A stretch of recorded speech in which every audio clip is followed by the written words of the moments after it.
Alors le 45, donc on a une liste de prénoms, voilà, qui sont là. Créer une liste en compréhension dont les éléments sont les prénoms de cette lettre, prénoms de cette liste de moins de 6 lettres. Alors H, donc on va créer notre liste H. Donc c'est les K for K in L, puisque la liste s'appelle L. Donc, vous voyez, je fais défiler K. K va prendre toutes les valeurs de L, il va remplir la liste H, et puis je vais mettre une condition. Ça, moi, je l'ai vu là dans le cours, mais d'habitude, je ne fais pas comme ça. On peut le faire autrement en faisant une boucle, hein, tout simplement. Mais j'ai vu qu'on pouvait mettre directement dans la liste. Alors, if la longueur de la chaîne de caractères, donc la longueur pour une chaîne de caractères, c'est aussi len, je crois. If len de k, et ils disent que ça ne doit pas dépasser combien? Une liste de moins de 6 lettres.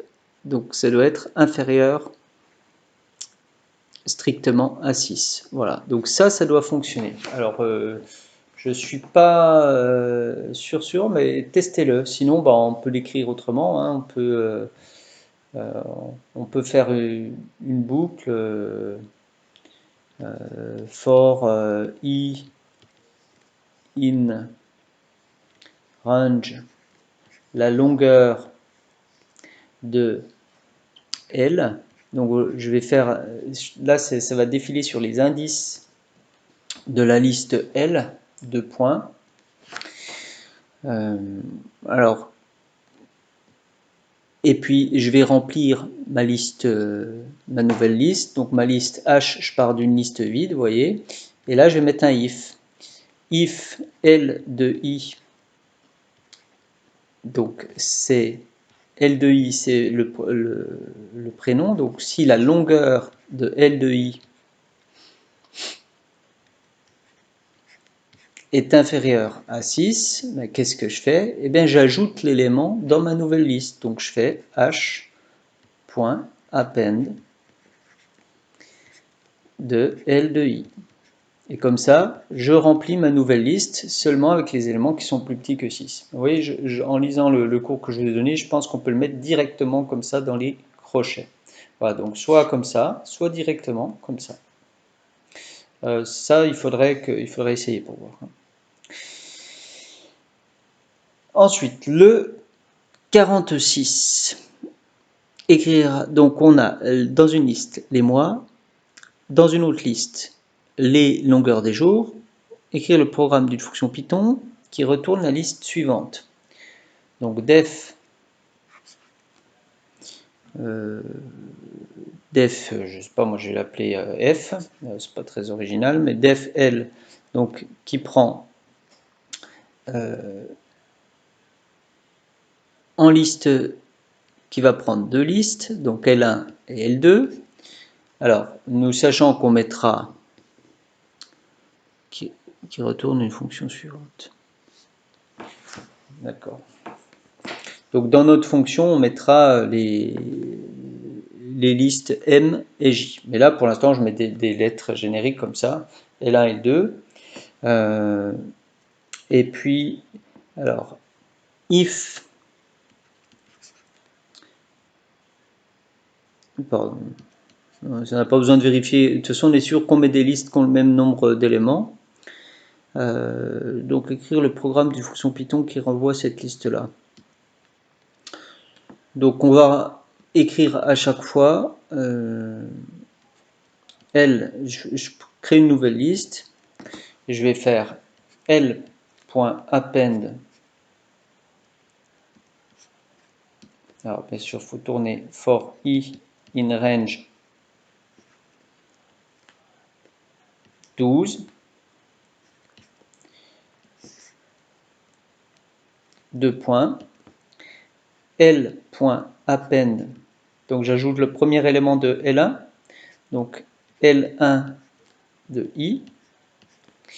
Et ensuite j'ajoute le premier élément de L2. Donc L2 de i. Bah, si vous faites tourner ça, donc ça va tourner, i va aller de 0 à 11, il va prendre tous les éléments qu'il y a dans L1, il va les mettre là, suivi de les éléments qui sont dans L2. Voyez. Et à la fin, on fait, donc là j'avais L ici, et à la fin je fais return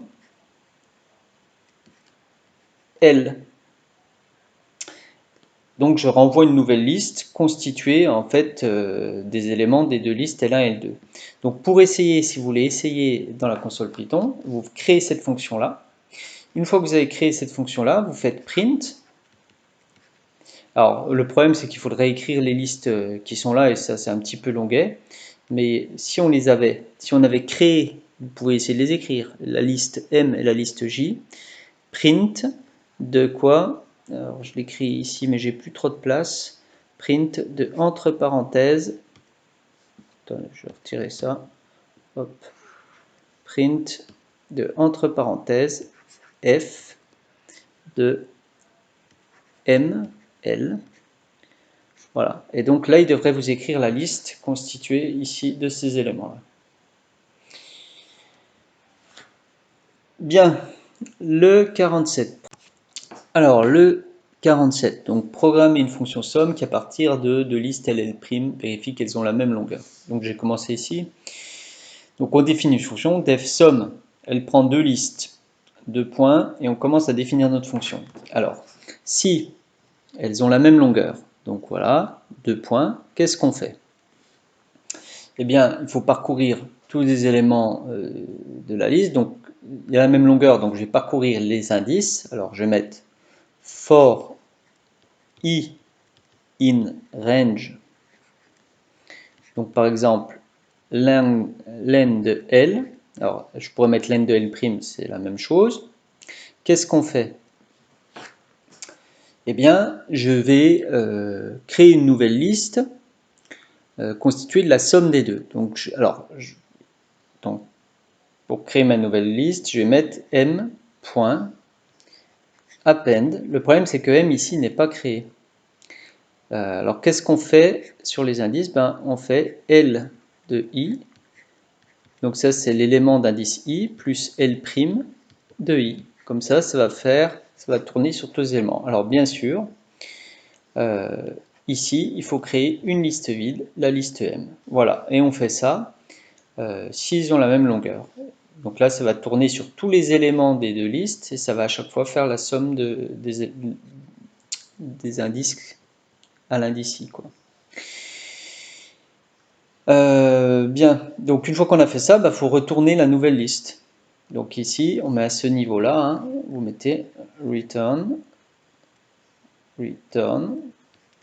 m. Alors pour voir si ça marche, vous essayez, par exemple, vous créez deux listes, hein, vous faites 1, 2, 3, vous faites ça dans le labo Python.